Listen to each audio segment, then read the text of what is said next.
So we can do the chanting straight away today with mindfulness, awareness, conscientiousness. Namo Tassa Bhagavato Arahato Samma Sambuddhassa.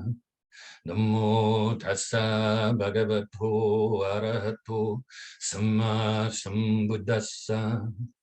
Namo Tassa Bhagavato Arahato Samma Sambuddhassa.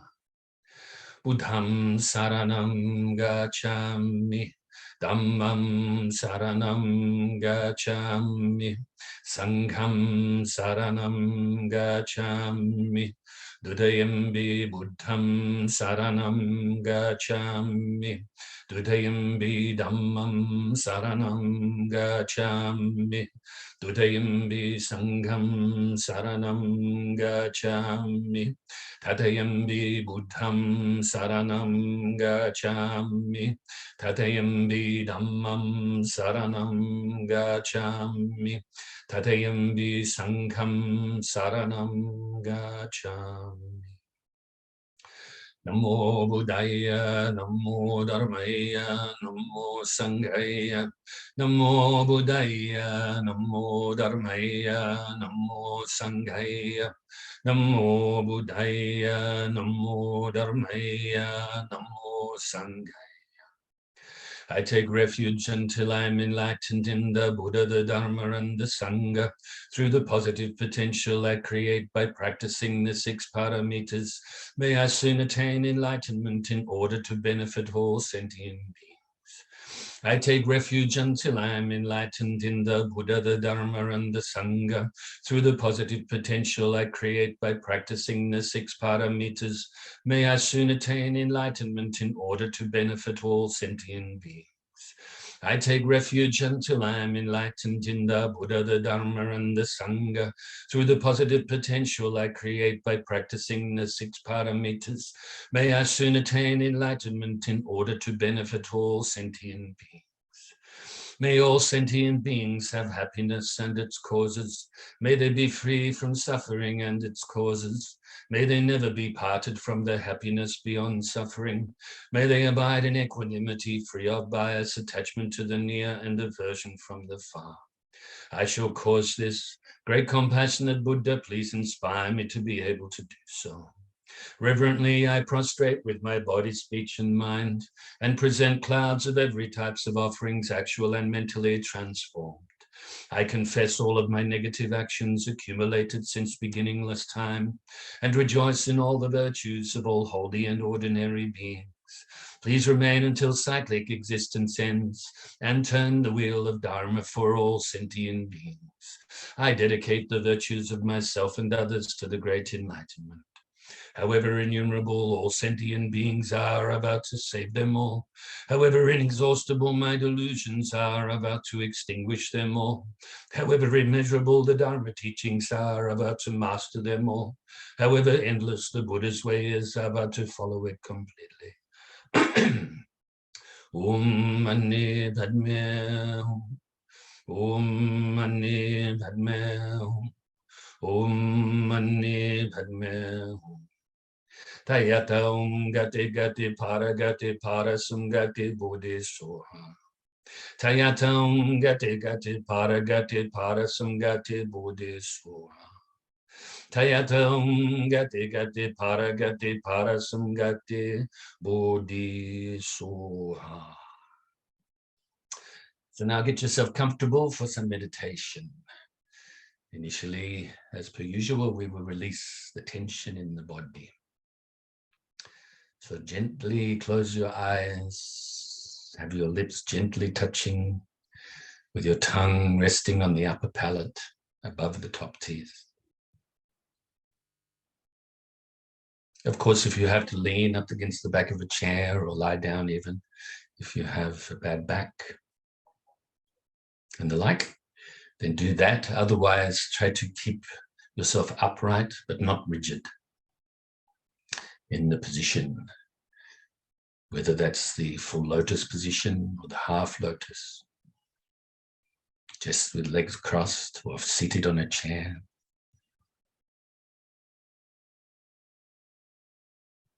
not slouching. And bring your mind to your body and release the tension, starting at the tips of your toes, working your way up your legs.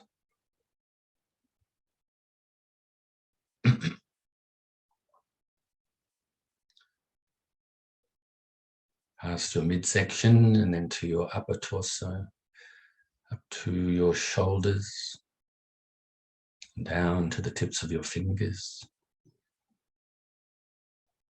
and then back up to the top of your head.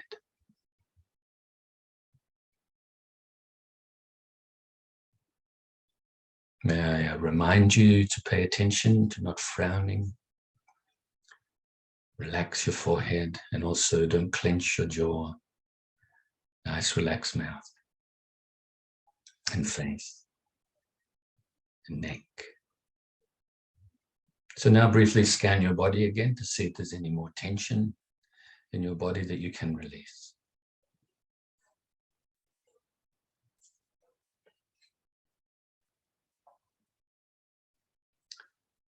Now bring your focus to your breathing and follow the breath or the feeling of the breath as you breathe in your nose, all the way into your lungs, and then back out your nose again. That's all we have to do right now. Breathing in, breathing out.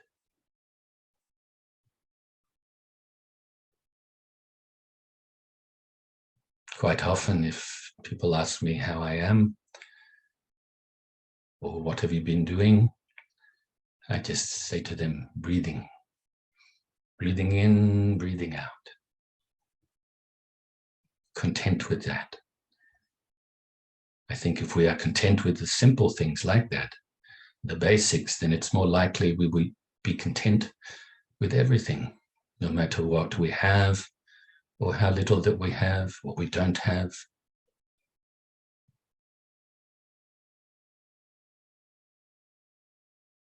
Breathing in, breathing out.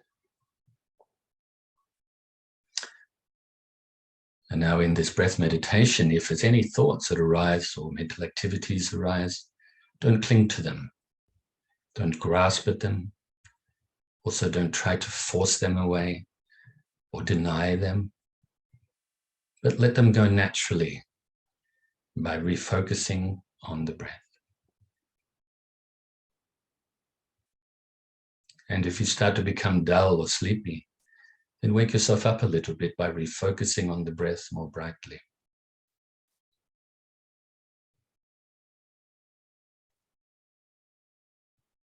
So let's practice like this in silence for a little bit.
So now we can feel very pleased with ourselves for engaging in this short session of breath meditation.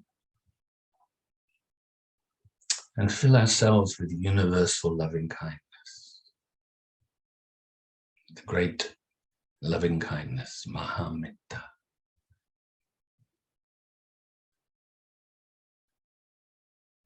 Important is the feeling in our minds, but also we can use visualization technique as well, filling ourselves with white light, filling our whole being with the white light or white nectar.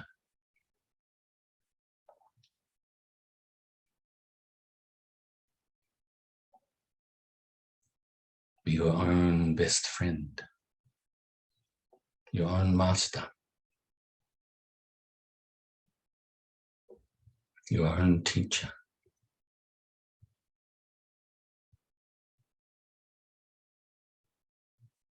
Accept yourself, even forgive yourself if needed. Respect yourself and appreciate yourself. Be grateful towards yourself.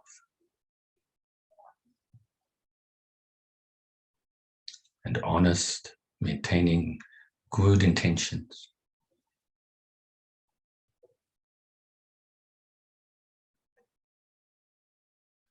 And now also radiate this loving kindness out to others. Initially to your family, your friends, your loved ones. Filling them with the universal loving kindness as well. May they be happy.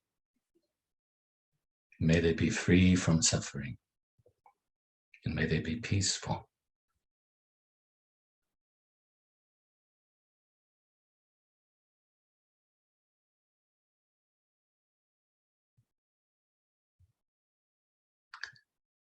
And now also include strangers. May they also be happy, free from suffering, and to be peaceful. Full of loving kindness.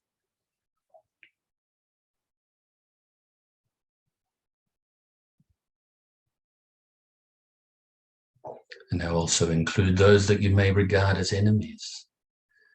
Those people that you find very difficult, or maybe they've been quite nasty towards you in the past. May they also be happy, free from suffering, and be peaceful. It may be good to recall right now that to be happy, we must engage in the causes of happiness. To be free from suffering, we must abstain from engaging in the causes of suffering. And to be peaceful, we must let go of conflict.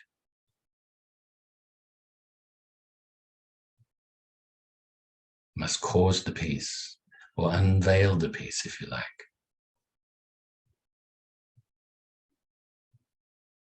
And now radiate the loving kindness out further and further distance-wise, starting around your immediate area. Extend this loving kindness to all living beings, whether they're born from wombs, or from eggs, or from moisture, or through transformation. Whether they live on the land, or under the land, or in the waters. Whether they fly through the air. May all of these living beings around you have happiness and the causes of happiness. May they be free from suffering and the causes of suffering. And may they be peaceful.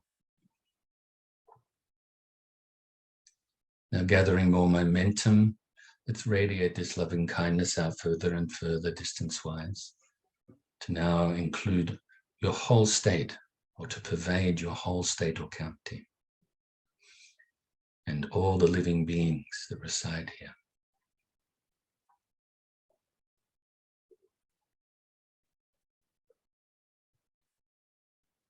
This universal loving kindness that is generated in your own heart is now radiating out towards others.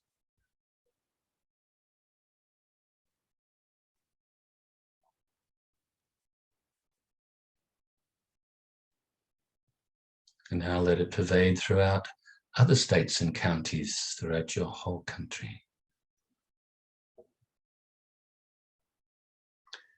Let's just do an exercise here. Just bring to mind those living beings, maybe animals or insects. And you think those ones that you have an affinity towards. Extend the loving kindness to them. Also, most of the other ones we may regard as strangers, also towards them extend the loving kindness. Example is those ones that you have an affinity towards, maybe in Australia, for instance, or even if you live overseas and you know about the animals in Australia.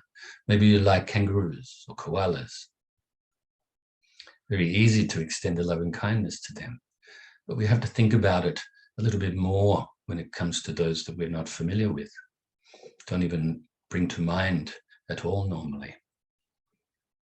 Maybe those creatures such as the rabbits and the like.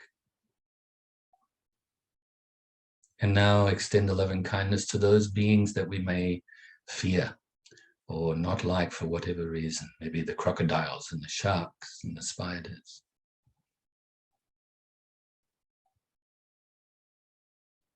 So now let's radiate this loving kindness out towards all of these living beings throughout other countries.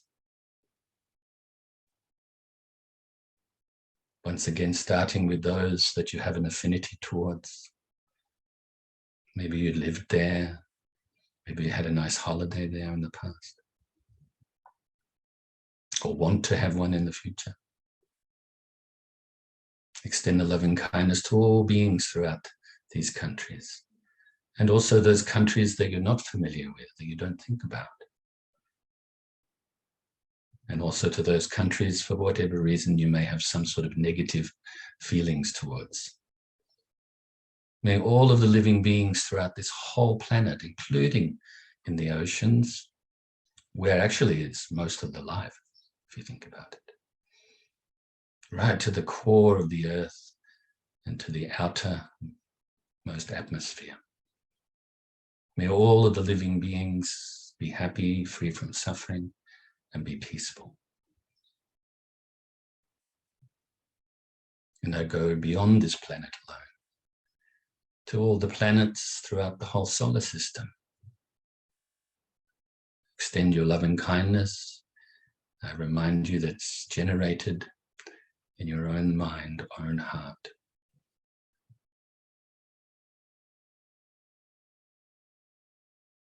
And other solar systems now throughout the whole galaxy. The living beings, we may not even recognize them as living beings. Bring them to mind too. Maybe those living beings that don't even have bodies, only have mind. All the way from the highest heavens down to the hellish existences.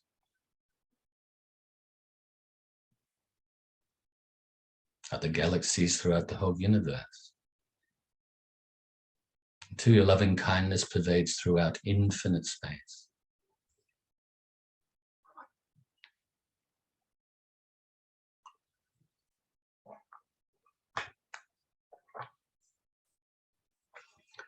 And now be present here and now to recite the dedication prayer. Due to this merit, may I soon attain the enlightened state of the Buddha, so that I may be able to liberate all sentient beings from their suffering.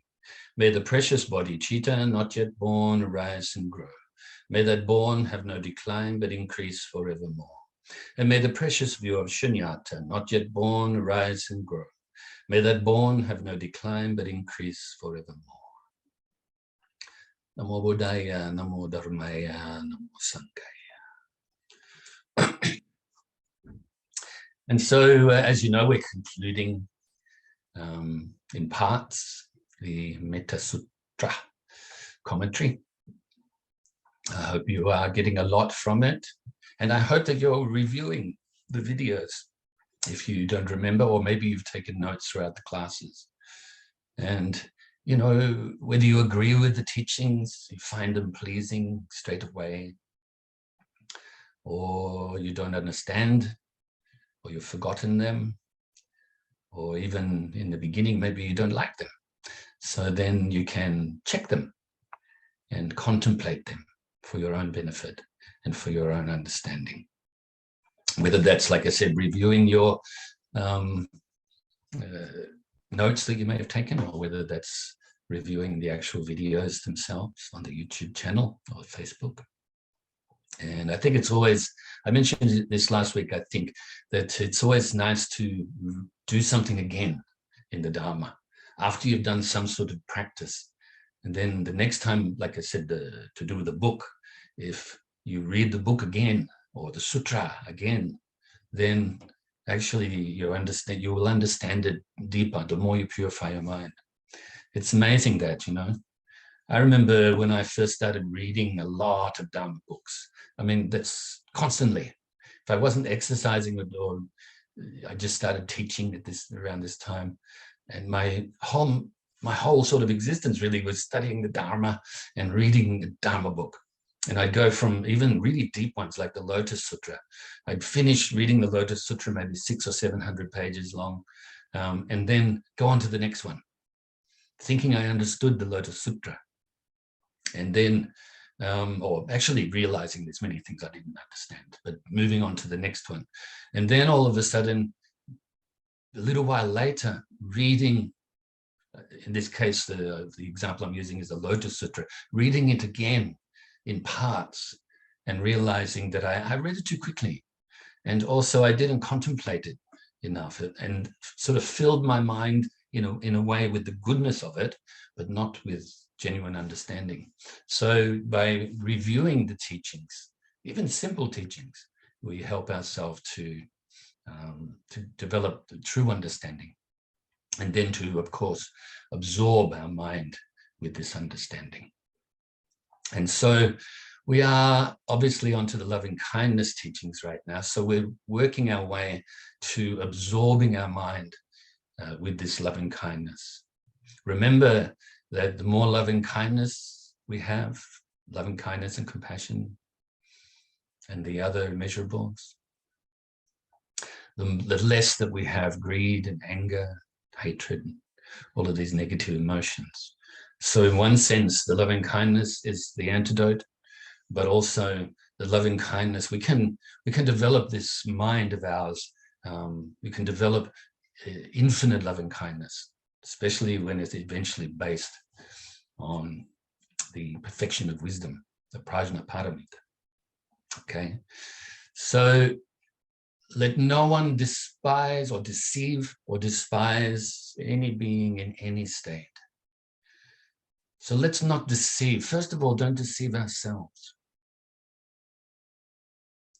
You know, it's really important that we don't just believe the teachings, obviously, but also it's very important that we don't just disbelieve the teachings, that we give ourselves the opportunity to investigate and analyze the teachings, to develop true understanding, and therefore not deceive ourselves. Sometimes I think if we've got too much pride, we're going to think that we're better, or that our understanding is already great. But, you know, maybe sometimes you go the opposite extreme. Maybe you feel a bit down about things. Oh, I'm stupid. I can't understand. And that way we stop ourselves from understanding again. So try to give up this, this pride that could lead to arrogance, could lead to being disheartened, low self-esteem, and so forth. Or thinking you're competing with others. You know, this competitiveness is not conducive to developing this loving kindness or understanding. So don't deceive ourselves, but also don't deceive others. Think about it. If we're deceiving others, who's the first person we're deceiving? Once again, we're deceiving ourselves. So don't deceive others. It's important to if we have that habit sometimes, even if it's only very subtle in relation to work or things like that, then actually you're reinforcing the habit. So let's undo that habit if we have it.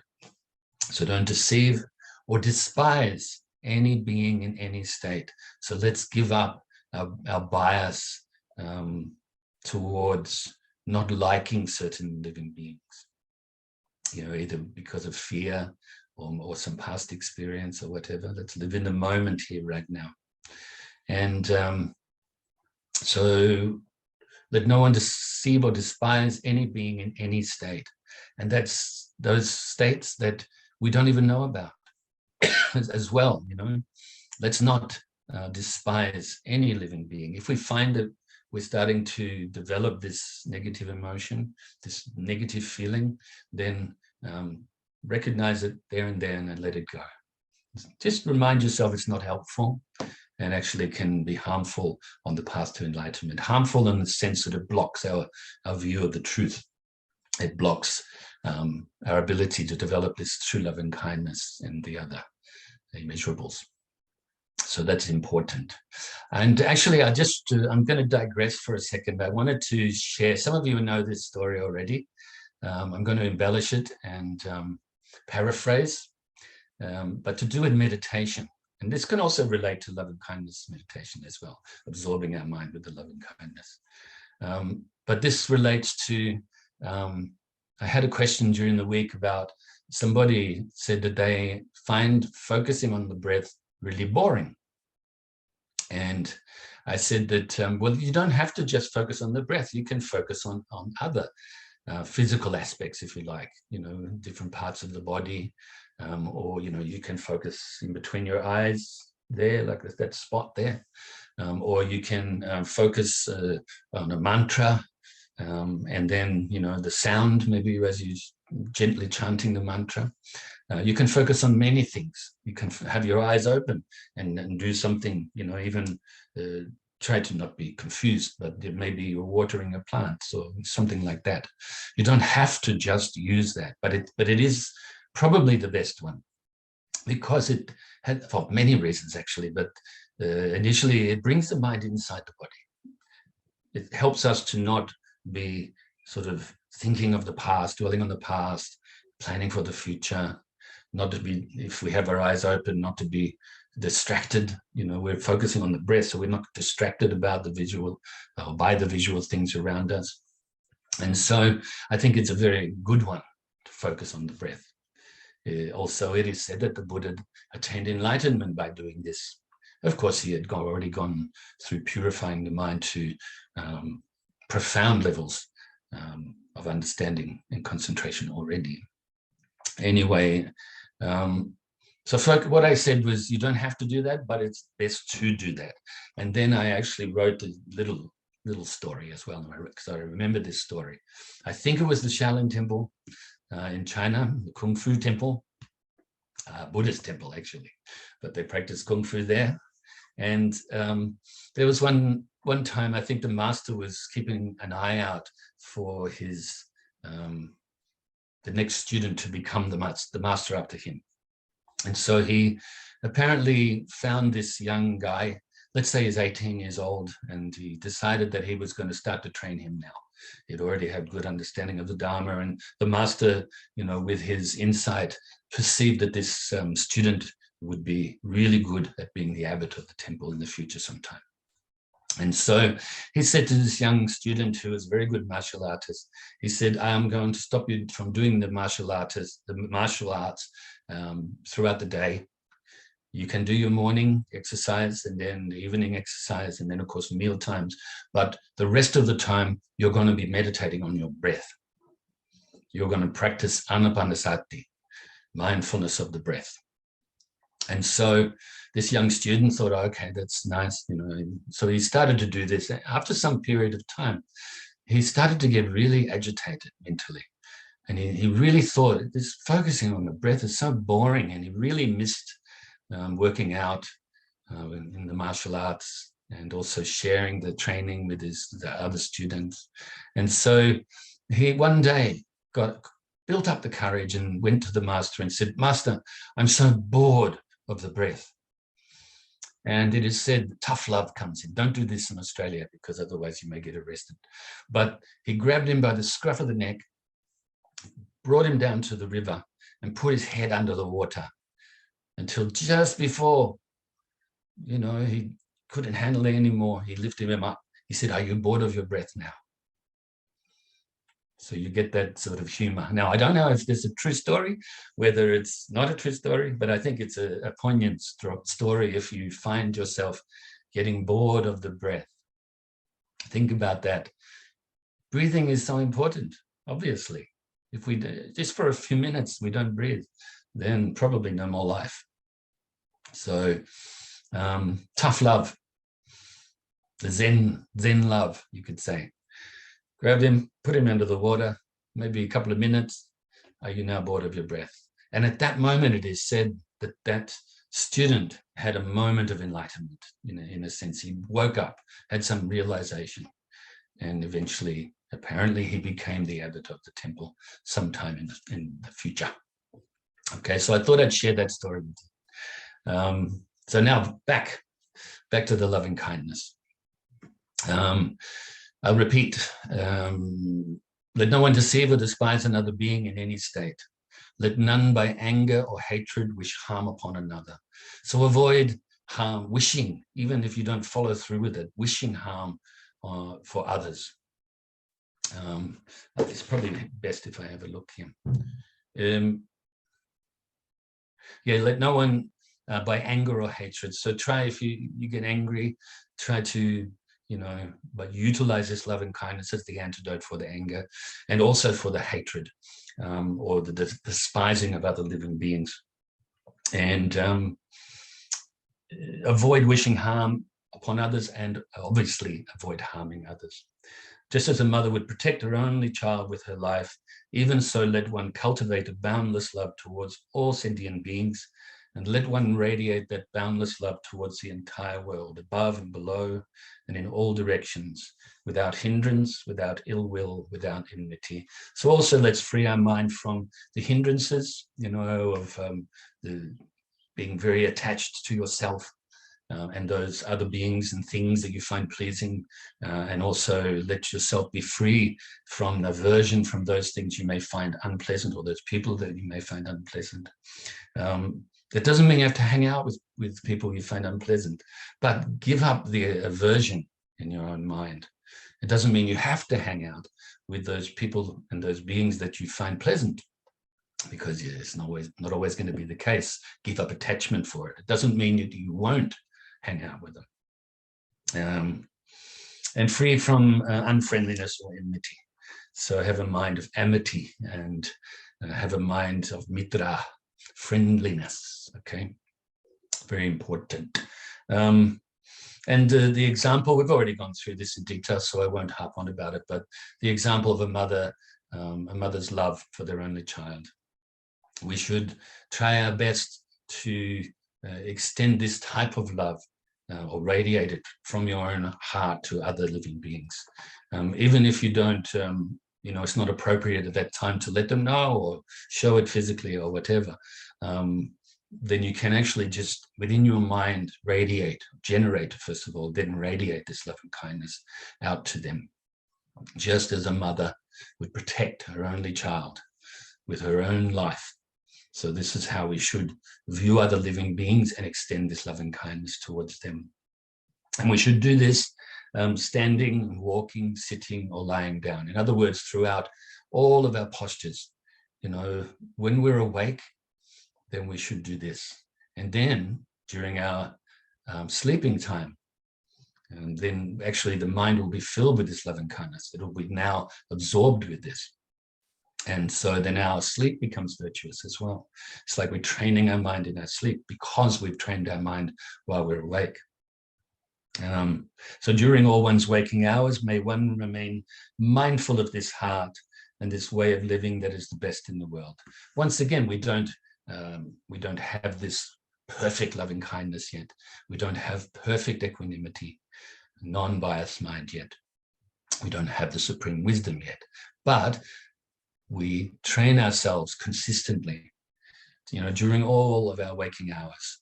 Whether we're sitting, whether we're standing, whether we're moving or walking, whether we're lying down, we're training our mind to be loving and kind, and training our mind to be wise, and all of these other good qualities. And so continue to do this practice. I know I'm repeating myself now from what I said last week and the week before, but just encouraging you to practice well and do your best to be enthusiastic in your practice. Try not to see it as a burden, or if you start to see it as a burden, either push through by reminding yourself that you're doing something that is really good and leading towards what we call enlightenment, or take a break at the time. Just relax, go and have a sandwich, have a cup of tea. I know that I've told you before about this time, only 1 minute to go, but this time in Los Angeles, I had a very busy time. And for some reason, I just kept finding this meditation session really difficult. And so I remembered what my teachers at that time had told me. This was going back now to when I was in the entertainment industry, so about 1994 probably. And I went to make a cup of tea, and then realized as I was making the cup of tea, then now I'm meditating, even though it didn't look like I was meditating. Before that, my mind was very, very disturbed. So very distracted, I should say. Okay, so we'll continue next week, and I look forward to seeing you then. I hope you're going to have a lovely day ahead, or lovely evening ahead. Don't be too hard on yourself, but also don't be lazy. Not too tired, not too loose, not too much, not too little. I rejoice in your meritorious goodness, in your practice, in your efforts. Practice what